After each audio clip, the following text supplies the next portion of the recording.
ആദ്യം ശ്രീ എം.എസ്. വേണുഗോപാൽ,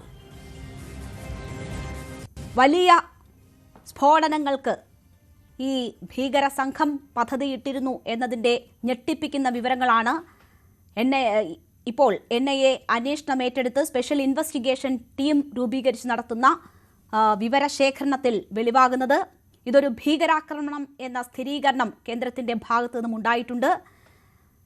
രണ്ട് തരത്തിൽ നമുക്ക് ഈ സാഹചര്യങ്ങളെ കാണാം. ഒന്ന്, ഉണ്ടാകാൻ സാധ്യതയുണ്ടായിരുന്ന തുടർ സ്ഫോടനങ്ങൾ നമുക്ക് ഒഴിവാക്കാൻ കഴിഞ്ഞു എന്ന രീതിയിൽ ഇതിനെ നോക്കിക്കാണാം.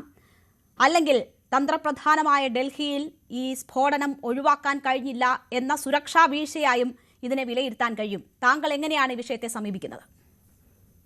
തീർച്ചയായിട്ടും ഇത് വലിയൊരു പ്ലോട്ട് പ്ലാൻ ചെയ്തിരുന്നതിന്റെ രണ്ടാം ഘട്ടമാണെന്ന് വേണമെങ്കിൽ പറയാം. പാകിസ്ഥാൻ പട്ടാള മേധാവി അസീം മുനീറിന്റെ 2 നേഷൻ തിയറിയുടെ ഭാഗമായിട്ടായിരുന്നു ആദ്യത്തെ പുൽവാമ അറ്റാക്ക് നമ്മൾ കണ്ടത്. അതിനുശേഷം ഇതാ ഇപ്പോൾ ഉണ്ടായിരിക്കുന്ന ഈ ആക്രമണവും ഏതാണ്ട് അതേ മോഡലിൽ തന്നെയാണ് എന്ന് നമ്മുടെ സെക്യൂരിറ്റി ഏജൻസികൾക്ക് വിദഗ്ധമായ അന്വേഷണത്തിലൂടെ തെളിയിക്കാൻ കഴിഞ്ഞിട്ടുണ്ട്. ഏതാണ്ട് 32 സ്ഥലങ്ങളിൽ 32 പഴയ കാറുകൾ ഉപയോഗിച്ച് വലിയ സ്ഫോടനങ്ങളാണ് പ്ലാൻ ചെയ്തിരുന്നത്. ആ സ്ഫോടനങ്ങൾ എന്ന് പറയുന്നത് അയോധ്യ, അതുപോലെ തന്നെ വാരണാസി എന്നീ സ്ഥലങ്ങൾ കൂടി ഉൾപ്പെട്ടതാണ് എന്നുള്ളതാണ്. ഒരു വർഗീയ കലാപം പോലും ഇതിന്റെ പേരിൽ ഇന്ത്യ ഉടനീളം ഉണ്ടാക്കാനുള്ള ഒരു ശ്രമം ഉണ്ടായിരുന്നു എന്ന് സംശയിക്കേണ്ടതായി വരുന്നത്. അതുപോലെ തന്നെ ഹിന്ദു ആഘോഷ ദിനങ്ങളായ ദീപാവലി തുടങ്ങിയ ദിവസങ്ങളിലും ഇത് പ്ലാൻ ചെയ്തിരുന്നു. ഡിസംബർ 6 കർസേവ ദിനം ആചരിക്കുന്ന സന്ദർഭത്തിലും ഇത്തരം ബ്ലാസ്റ്റുകൾ പ്ലാൻ ചെയ്തിരുന്നു എന്നുള്ളതാണ് തെളിഞ്ഞു വരുന്നത്. ഇതെല്ലാം ചൂണ്ടിക്കാട്ടുന്നത് ഇന്ത്യയിൽ 1993 നവംബറിൽ മുംബൈയിൽ നടന്നതിന് സമാനമായ ഒരു ആക്രമണം ഡൽഹിയിൽ റിപ്പീറ്റ് ചെയ്യാനാണ് പ്ലാൻ ചെയ്തിരുന്നത് എന്നുകൂടി വെളിവാകുകയാണ്. അതായത് നമ്മുടെ മുംബൈ ഗേറ്റ് വേയുടെ ഭാഗത്തായിരുന്നെങ്കിൽ ഇപ്പോൾ ഡൽഹിയിലെ ഇന്ത്യ ഗേറ്റിന്റെ ഭാഗത്തേക്ക് അത് മാറിയിരിക്കുന്നു. അപ്പോൾ മുംബൈ ആക്രമണത്തിന് ശേഷം വേറൊരു വലിയ ഡൽഹി ആക്രമണം, അതിനെ തുടർന്ന് ഏതാണ്ട് 32 വലിയ ആക്രമണങ്ങൾ, ആയിരക്കണക്കിന് മരണം, ഇതൊക്കെയാണ് പ്ലാൻ ചെയ്തിരുന്നത് എന്നുള്ളത് നമുക്കിപ്പോൾ അന്വേഷണ ഏജൻസികൾ കണ്ടെത്തി കഴിഞ്ഞിരിക്കുകയാണ്. ഇത് സൂചിപ്പിക്കുന്നത് ഇന്ത്യയെ തകർക്കാനുള്ള വലിയ ഒരു പ്ലാൻ ഉണ്ടായിരുന്നു. അതിന് ഒരു വൈറ്റ് കോളർ ടീമിനെയാണ് നമ്മൾ ഒരിക്കലും പ്രതീക്ഷിക്കില്ല. നമ്മളെ ജീവൻ രക്ഷിക്കാനായിട്ട് നാം നിയോഗിച്ച സർക്കാരിന്റെ പണം കൊടുത്ത് സർക്കാരിന്റെ പണത്തിൽ പഠിച്ച് ഡോക്ടർമാരായവർ നമ്മുടെ ജീവൻ തകർക്കാനായിട്ട് ഇങ്ങനെ നിൽക്കുമെന്ന്. ഏതാണ്ട് 8 ഡോക്ടർമാരുടെ 2 സംഘങ്ങളായി തിരിഞ്ഞുകൊണ്ട് 6 ഫേസ് ആയിട്ടാണ് ഈ അറ്റാക്ക് നടത്താൻ പ്ലാൻ ചെയ്തിരുന്നത് എന്നാണ് ഇപ്പോൾ ഡൽഹിയിലെ സെക്യൂരിറ്റി ഏജൻസികൾക്ക് NIAക്കൊക്കെ മനസ്സിലായിട്ടുള്ളത്. ഇതിൽ പാകിസ്ഥാൻ മാത്രമല്ല തുർക്കിയുടെയും ബന്ധം പലതും സംശയിക്കാനുള്ള കാരണങ്ങൾ ഈ ഡോക്ടർമാരുമായുള്ള പല ഇടപാടുകളും ബന്ധങ്ങളും സൂചിപ്പിക്കുന്നതായിട്ട് കാണുന്നു. 20 ലക്ഷം രൂപ അവരിൽ നിന്ന് കണ്ടെടുത്തത് പഴയ കാറുകൾ, ഈ മോഡലിലുള്ള പഴയ കാറുകൾ വാങ്ങിച്ചുകൊണ്ട് ഇത്തരം ഭീകരമായ സ്ഫോടനങ്ങൾ ഇന്ത്യയുടെ വിവിധ ഭാഗങ്ങളിൽ നടത്തുക എന്നുള്ളതായിരുന്നു എന്നും മനസ്സിലാക്കുന്നു. അതുപോലെ തന്നെ ഇന്ത്യയുടെ ഇപ്പോൾ നരേന്ദ്രമോദി സർക്കാരൊക്കെ പറയുന്ന പോലുള്ള സുരക്ഷ എന്ന് പറയുന്നത് ഇവിടെ അങ്ങനെയൊന്നും ഇല്ല എന്നും സ്ഥാപിക്കാനും ഇന്ത്യ സുരക്ഷിതമല്ലെന്ന് സ്ഥാപിക്കാനും കൂടിയുള്ള ഒരു ശ്രമം കൂടിയായിരുന്നു ഇന്നലെ കഴിഞ്ഞ ദിവസങ്ങളിൽ കഴിഞ്ഞ തിങ്കളാഴ്ച അട്ടിമറിക്കപ്പെട്ടത്.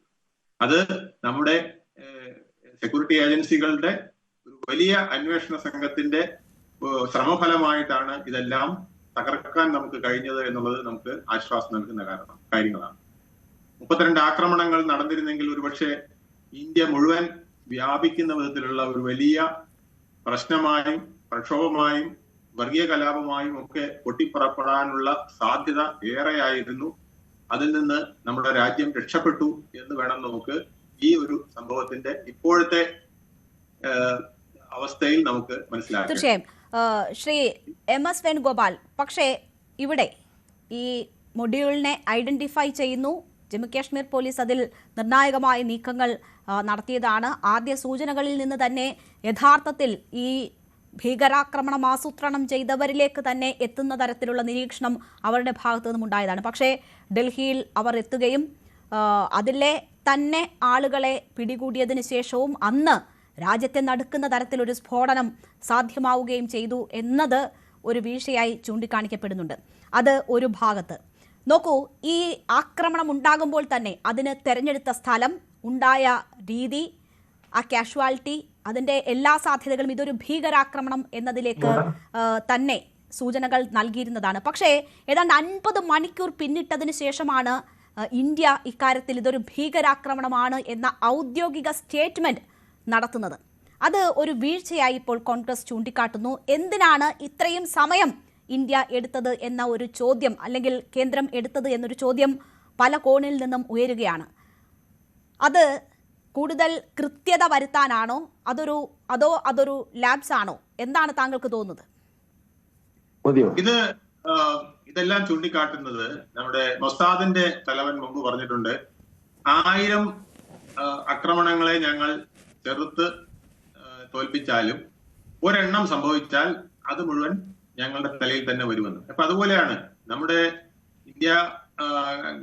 ഇന്ത്യയിലെ ആർമി ആവട്ടെ, അല്ലെങ്കിൽ സെക്യൂരിറ്റി വിഭാഗമാകട്ടെ, റോയ് ആവട്ടെ, എല്ലാ വിഭാഗങ്ങളും തന്നെ വളരെ ഊർജ്ജസ്വലമായിട്ട് കഴിഞ്ഞ കുറെ നാളുകളായി ഇത്തരത്തിലുള്ള ഭീകരപ്രവർത്തനങ്ങൾ ചെറുക്കുന്നതിന് വേണ്ടി ശ്രമം നടക്കുകയാണ്.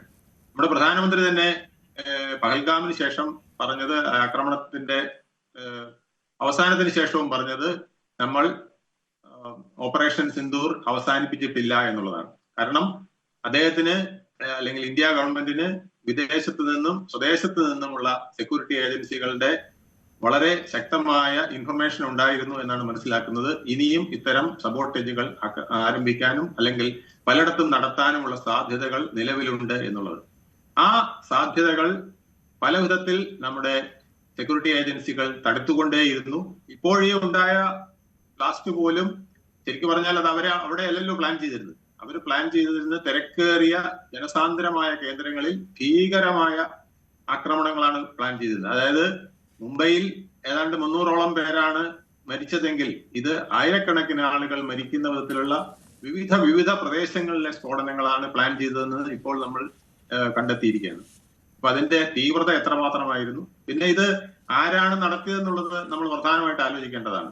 നമ്മുടെ മെഡിക്കൽ കോളേജിലെ സൂപ്രണ്ടുമാരെയോ അല്ലെങ്കിൽ അവിടുത്തെ ഡോക്ടർമാരെയോ നമ്മൾ ഒരിക്കലും പ്രതീക്ഷിക്കില്ല ഇത്തരം ഒരു രീതിക്ക് മുതിരുവെന്ന്. പക്ഷെ സെക്യൂരിറ്റി തീർച്ചയായിട്ടും അവരത്തരം കാര്യങ്ങൾ വീക്ഷിച്ചുകൊണ്ടേയിരിക്കും. എന്നാൽ പോലും പലരും നമ്മൾ വിചാരിക്കാത്ത വൈറ്റ് കോളർ ബന്ധങ്ങളിലുള്ളവർ, വൈറ്റ് കോളർ സ്ഥാനങ്ങളിലുള്ളവർ ഒക്കെയാണ് ഈ ആക്രമണത്തിനും ഇതിന്റെ നിർണായകമായ കരുനീക്കങ്ങൾക്കും കൂട്ടുനിന്നത് എന്നുള്ളത് നമ്മളെ ഞെട്ടിപ്പിക്കുന്ന കാര്യമാണ്.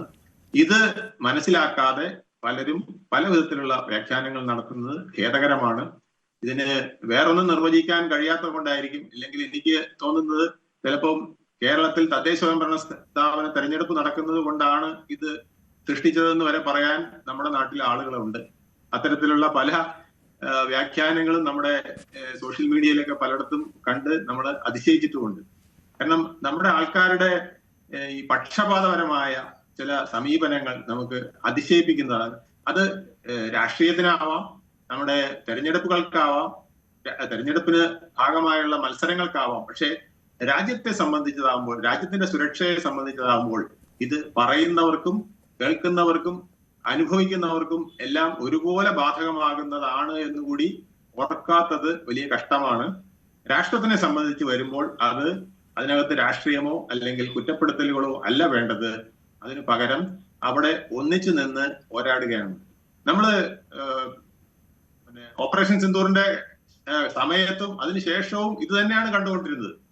ഇന്ത്യ എത്രത്തോളം ശക്തമായി ഇതിനെ നേരിട്ടു എന്നുള്ളതല്ല, അത് എങ്ങനെ ഉണ്ടായി, എവിടെ വെച്ചുണ്ടായി, അവരെ മുഴുവൻ പിടിച്ചോ, അതിൽ ഇനി ആരെങ്കിലും ബാക്കിയുണ്ടോ, ഈ വിധത്തിൽ അല്ലെങ്കിൽ എത്ര പാകിസ്ഥാൻ വിമാനങ്ങളാണ്, പാകിസ്ഥാൻ എത്ര ഇന്ത്യൻ വിമാനങ്ങളാണ് തകർത്തത്, ഇന്ത്യ എത്ര വിമാനം തകർത്തു എന്ന് ചോദിക്കുന്ന രീതിയിലുള്ള ശൈലി നമ്മൾ കണ്ടുകൊണ്ടിരിക്കുകയാണ്.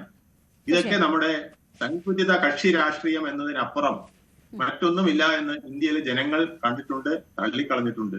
അത് ഇനിയും ആവർത്തിക്കും. ഇന്ത്യ നേരിടുന്ന വലിയ ഭീഷണികൾ നമുക്ക് ഒന്നിച്ചു നേരിടണം. അതെല്ലാവരും ഒറ്റക്കെട്ടായി നിന്നുകൊണ്ട്, അത് ജാതി മത ഭേദമന്യേ അല്ലെങ്കിൽ ഹിന്ദു മുസ്ലിം ബന്ധമില്ലാതെ എല്ലാവരും ഒരുപോലെ നിന്ന് നേരിടേണ്ടതാണ്. കാരണം ഈ രാജ്യം നഷ്ടപ്പെട്ടാൽ നമ്മൾക്ക് ഗാസയിലെ അവസ്ഥ അറിയാലോ. പിന്നെ നമുക്ക് വെറും തറ പോലും കാണില്ല. കയറി കിടക്കാനായിട്ട് നമ്മുടെ വീട്ടിൽ ഉണ്ടാവില്ലെന്ന് മാത്രമല്ല, നമുക്ക് ജീവിക്കാനായിട്ടൊരു തറ പോലും ഉണ്ടാവില്ല. അവിടെ ഇനി എത്ര വർഷം പണിയെടുത്താലാണ് അവിടുത്തെ ജനതയ്ക്ക് ഒരു ഭൂമി ഉണ്ടാവുക? അപ്പൊ നമ്മുടെ രാഷ്ട്രം പ്രധാനമാണ്. രാഷ്ട്രത്തിലെ ഒരു വ്യക്തിയോ ഒരു കെട്ടിടമോ പോലും തകരുന്നത് നമ്മുടെ ഭാവിക്ക് നല്ലതല്ല. അത് അതിഭയങ്കരമായ ദോഷം നമുക്ക് വരുത്തി വെക്കുമെന്നുള്ളത്. അങ്ങനെ കാണുമ്പോൾ തന്നെ ഏതെങ്കിലും തരത്തിലുള്ള വീഴ്ചകൾ നമ്മുടെ സംവിധാനങ്ങളിൽ ഉണ്ടെങ്കിൽ അത് ചൂണ്ടിക്കാട്ടാനുള്ള ബാധ്യതയും ഉത്തരവാദിത്വവും പ്രതിപക്ഷത്തിനുണ്ട് എന്ന കാര്യം കൂടി നമ്മൾ മറന്നുകൂടാ. കാരണം തെറ്റുകൾ ഉണ്ടായാൽ തിരുത്തലുകൾ അനിവാര്യവുമാണ്. അപ്പോൾ അങ്ങനെ ഒരു ജാഗ്രത ഉണ്ടാകുന്നതിനെ നമുക്ക് കുറ്റം പറയാൻ പറ്റുമോ എന്ന കാര്യത്തിൽ എനിക്ക് സംശയമുണ്ട്. ഞാൻ താങ്കളിലേക്ക് തിരിച്ചു വരാം. നമുക്കൊപ്പം ഇപ്പോൾ BJP പ്രതിനിധി ശ്രീ ശ്യാംരാജ് കൂടി ചേരുകയാണ്. ശ്യാം, എന്നെ കേൾക്കാമോ? ശ്യാം, എന്നെ കേൾക്കാമോ?